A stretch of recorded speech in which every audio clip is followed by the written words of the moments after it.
मेष लगन वाले जातकों के लिए मार्च महीना जो है 2023 का ये कैसा जाएगा, ये आपके सामने कुंडली है, मेष लगन की ही है, जो आपके लगन के हिसाब से ही तैयार की गई है। और इसमें जो गोचर आपको नज़र आ रहा है वो गोचर मार्च के हिसाब से तैयार किया गया है।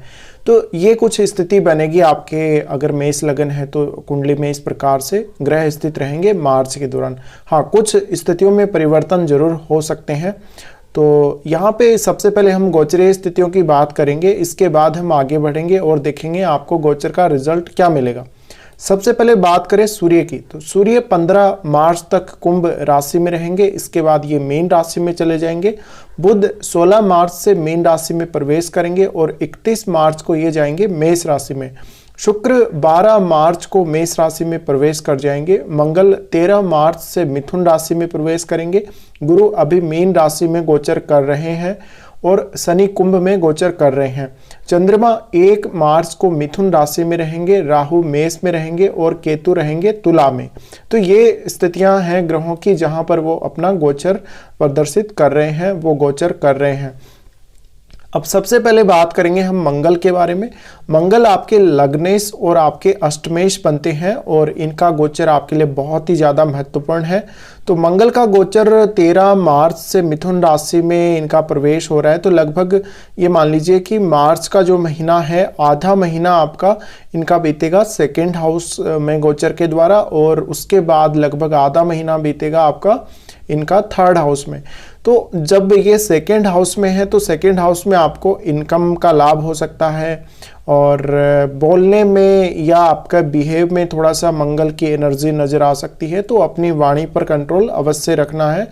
और 13 मार्च से पहले पहले आपको अपने परिवार के साथ अच्छे संबंध रखने हैं। कोई प्रॉपर्टी का लाभ हो सकता है, कोई सडनली आपको लाभ हो सकता है प्रॉपर्टी वगैरह का, या आपको अपने इन लॉज या पैतृक संपत्ति से यहाँ का मंगल लाभ दे सकता है।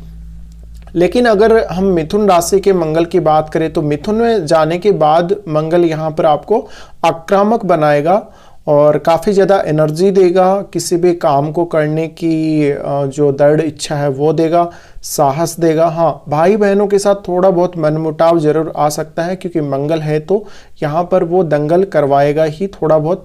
तो पड़ोसी के साथ या फिर अपने रिश्तेदारों के साथ या फिर भाई बहनों के साथ थोड़ा सा सावधानी जरूर बरतें। इसके अलावा हर काम को करने की इच्छा, हर वो काम जिसमें शारीरिक ऊर्जा की आवश्यकता होती है, जिसमें बहुत ज़्यादा दृढ़ इच्छा शक्ति की आवश्यकता होती है, जिसमें कोई जोखिम लेने की आवश्यकता आपको पड़ती है, ऐसे कामों में मंगल आपको सपोर्ट करेंगे। तो ये जो मंगल की स्थिति बन रही है 13 मार्च से बनेगी इनकी मिथुन राशि में प्रवेश होने के बाद। 13 मार्च के बाद आप कोई भी साहसिक कार्य कर रहे हैं या कोई साहसिक कदम उठाना चाहते हैं तो आप उठा सकते हैं। इसके अलावा कार्य क्षेत्र के दृष्टिकोण से देखा जाए तो अगर आपका मंगल से संबंधित कोई कार्य क्षेत्र है तो उसमें आपका प्रदर्शन बहुत ज़्यादा बेहतर रहेगा। अगर आप स्पोर्ट्स वगैरह में हैं तो भी अच्छा प्रदर्शन करेंगे, या कोई ऐसी स्थिति जहां पर युद्ध वगैरह लड़े जाते हैं, जहां पर कोई लड़ाई झगड़ा या कोई ऐसा कोई और काम हो, तो आप बहुत अच्छा प्रदर्शन करने वाले हैं। और साथ ही साथ आपकी हेल्थ के इम्प्रूवमेंट के लिए भी ये मंगल की स्थिति बहुत ज़्यादा लाभ आप लोगों को देगी।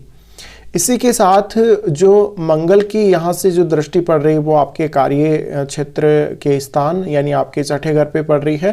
तो रोग, ऋण और शत्रु से यहाँ पर आपको मंगल छुटकारा दिलाने वाले हैं। संघर्ष अगर आप कर रहे हैं तो वहाँ से मंगल आपको साहसिक क्षमता प्रदान करके निकालने वाले हैं। मंगल की दृष्टि नवम भाव पर भी रहेगी। नवम भाव पर इनकी दृष्टि पड़ने से आप नवम भाव के कार्यों को काफ़ी आसानी से कर सकते हैं, काफ़ी तेज़ी से कर सकते हैं। इसके अलावा मंगल यहाँ से देखेंगे 10th हाउस को भी, तो कार्य क्षेत्र में आपको विशेष सफलता देंगे। कोई भी काम जिसके लिए आपने कोई लक्ष्य तय किया है वो लक्ष्य आप आसानी से पाएंगे। तो मंगल का यहाँ पर गोचर अच्छा ही नज़र आ रहा है। इसके बाद बात करते हैं शुक्र की। शुक्र का गोचर अगर आप लोग देखेंगे तो 12 मार्च को ये मेष राशि में प्रवेश कर जाएंगे, और मैंने राहु और शुक्र की युति पर अलग से वीडियो भी बनाई है मेष लगन वालों के लिए, वो भी आप प्लेलिस्ट में चेक करके देख सकते हैं।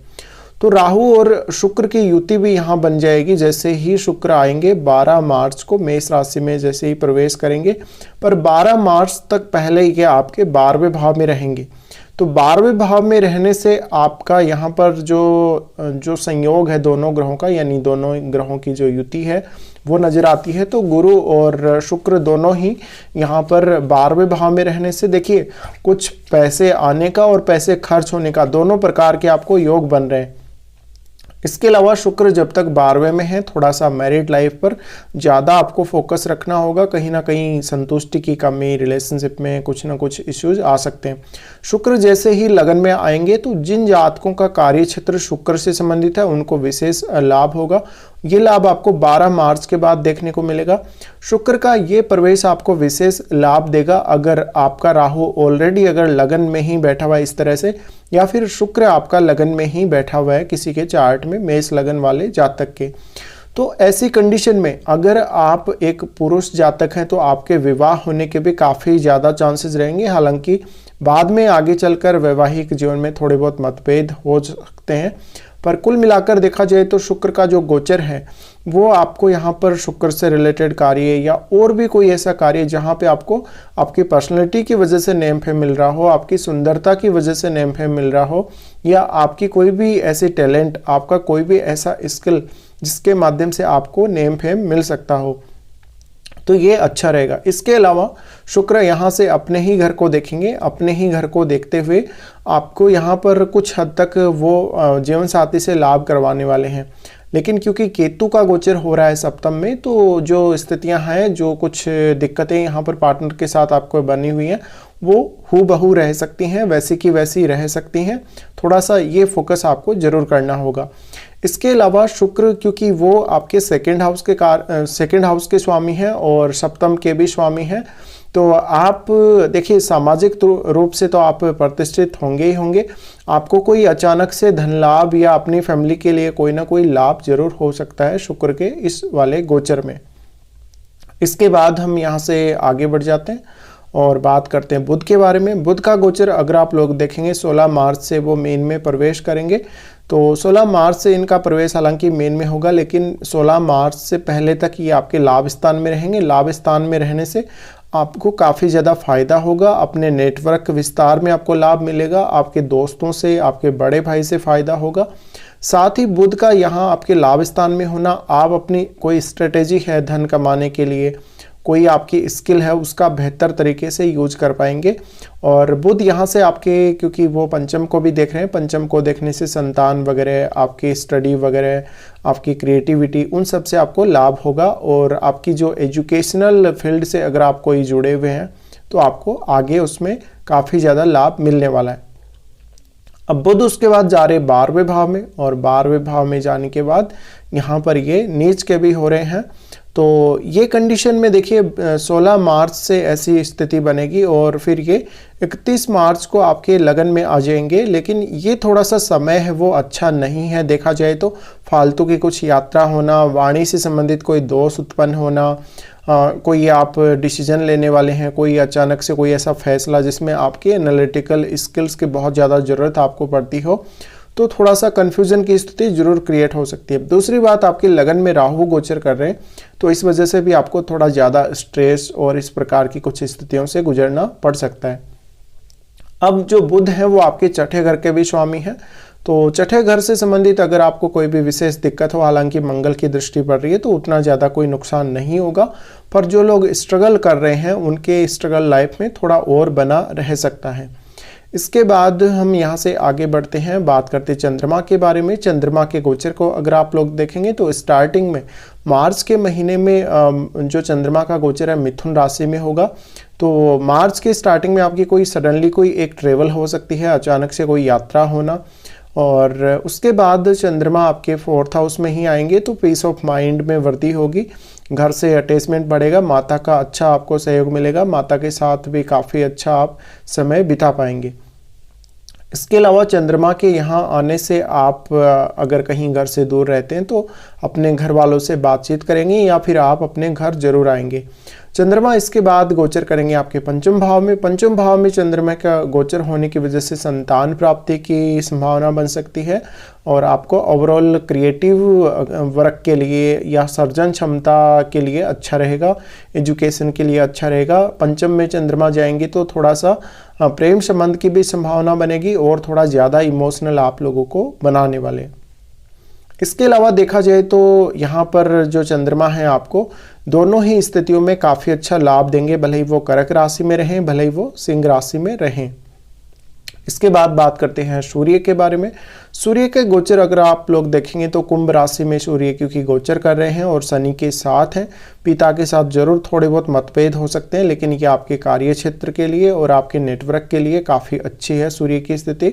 और यहाँ हालांकि शनि के साथ हैं पर शनि के पास उतना अभी बल नहीं है, तो इस वजह से आपका बड़े बड़े लोगों के साथ कांटेक्ट होना, राजनीति में बहुत अच्छी सफलता मिलना, आपको सामाजिक रूप से बहुत ज़्यादा प्रतिष्ठा वगैरह मिलना, इस प्रकार के चांसेस बहुत ज़्यादा बन रहे हैं सूर्य के इस गोचर में। अब 15 मार्च तक ऐसी स्थिति है, उसके बाद सूर्य जाएंगे मीन राशि में और मीन राशि में जाने के बाद गुरु के साथ इनकी युति भी रहेगी। तो ऐसे केस में जो लोग बाहर रह रहे हैं, विदेश में रह रहे हैं, उनको ज़्यादा फायदा होगा।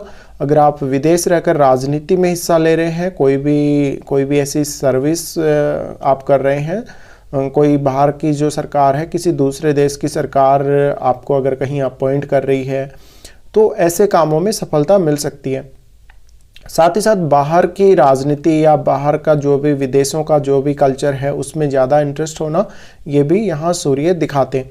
साथ ही साथ सूर्य यहाँ पर आपको जब वो 12वें भाव में रहेंगे तो क्योंकि वो गुरु के साथ रहने वाले, तो आप कोई ना कोई ज्ञान से संबंधित काम या इस प्रकार का लोगों को एडवाइस देने का काम विदेशों में कर सकते हैं। इसके बाद हम यहाँ पर आगे बढ़ते हैं और बात करते हैं सूर्य के गोचर की। तो सूर्य का तो गोचर हालांकि हमने डिस्कस कर ही लिया है और सूर्य का तो हमने कुंभ और मीन दोनों में ही यहाँ पर डिस्कशन कर लिया है। इसके बाद आगे बढ़ते हैं और बात करते हैं यहाँ पर हम गुरु के गोचर की। हाँ, तो गुरु का जो गोचर है, देखिए गुरु का गोचर काफ़ी महत्वपूर्ण है, काफ़ी खास है। फिलहाल गुरु अपने ही घर में गोचर कर रहे हैं, तो जो विद्यार्थी हैं विदेश जाना चाहते हैं अपने किसी स्टडी के पर्पज़ के लिए, कोई आध्यात्म से जुड़ा हुआ कोई काम हो या फिर कोई पूजा पाठ वगैरह कहीं कोई दर्शन करने हो, तो इन कामों के लिए आपको फिलहाल गुरु सपोर्ट कर रहे हैं।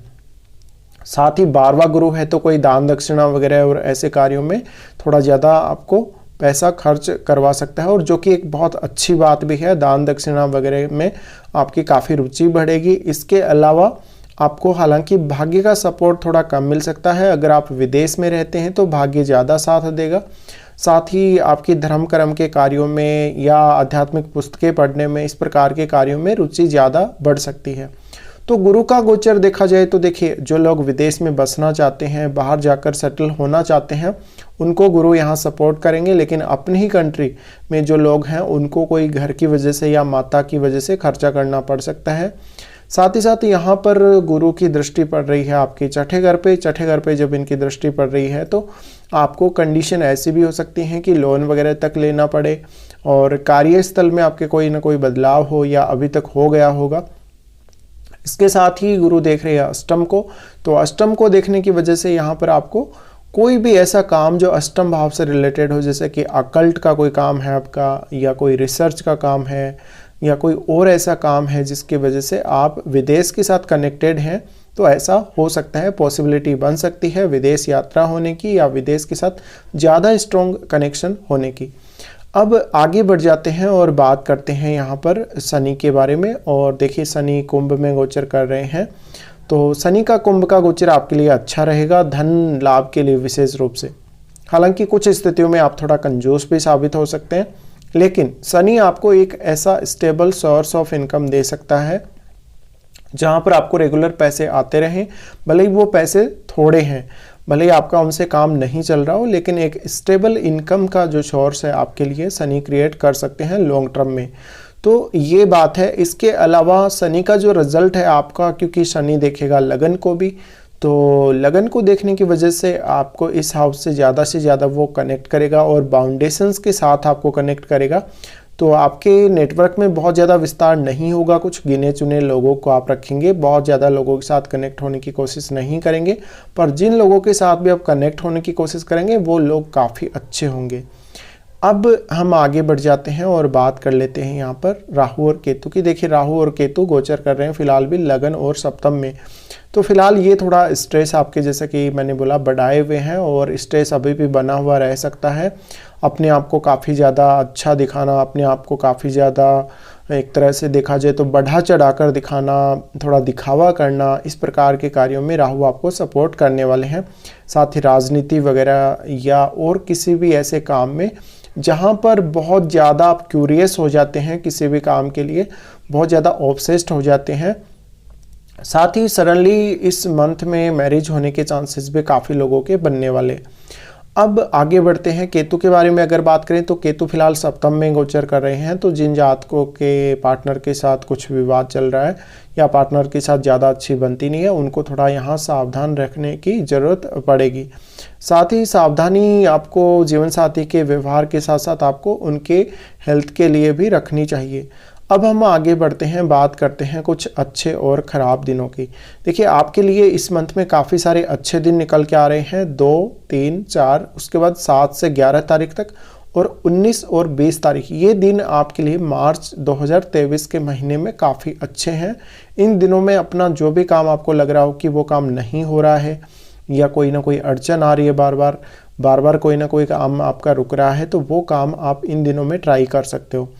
इसके अलावा कुछ ख़राब दिनों की बात की जाए तो ख़राब दिनों में 12, 13 और 14 तारीख रहेंगी, जहां पर चंद्रमा कन्या राशि में आपके छठे घर में गोचर करेंगे। तो थोड़ा सा ज़्यादा काम वगैरह को लेकर परेशानी बढ़ सकती है। किसी को पैसा वगैरह उधार लेते हैं या देते हैं तो दिक्कत आ सकती है। साथ ही बॉस के साथ अच्छे संबंध नहीं रहेंगे। कलीग्स के साथ भी थोड़ी बहुत आप लोगों को इन 3 दिनों में दिक्कतें आ सकती हैं। चंद्रमा का गोचर जब स्कॉर्पियो में होगा तो 17 और 18 तारीख को मानसिक रूप से परेशानी या जल से बहुत ज़्यादा भय होना, मानसिक अशांति होना, सडनली कोई ना कोई नुकसान हो जाना, मानसिक अवसाद या तनाव की स्थितियां बहुत ज़्यादा क्रिएट होना, मन में अनजाना सा भय क्रिएट होना, ऐसी कंडीशंस बन सकती हैं। चंद्रमा का गोचर जब मीन राशि में होगा 25 और 26 तारीख को, तो ये स्थिति में घर को लेकर कोई बड़ा खर्चा होना, फालतू के मानसिक रूप से दबाव या टेंशन होना, इस प्रकार के कार्य आपके नज़र आ सकते हैं। साथ ही साथ जो प्रभाव है 25 और 26 का जो प्रभाव है काफ़ी नेगेटिव रह सकता है और इन दिनों में आपको हेल्थ की समस्या भी काफ़ी ज़्यादा आ सकती हैं। कोई भी महत्वपूर्ण कार्य करने के लिए आप योजना 25 और 26 को ना बनाएं तो अच्छा रहेगा। तो फिलहाल ये वीडियो देखने के लिए आप लोगों को धन्यवाद।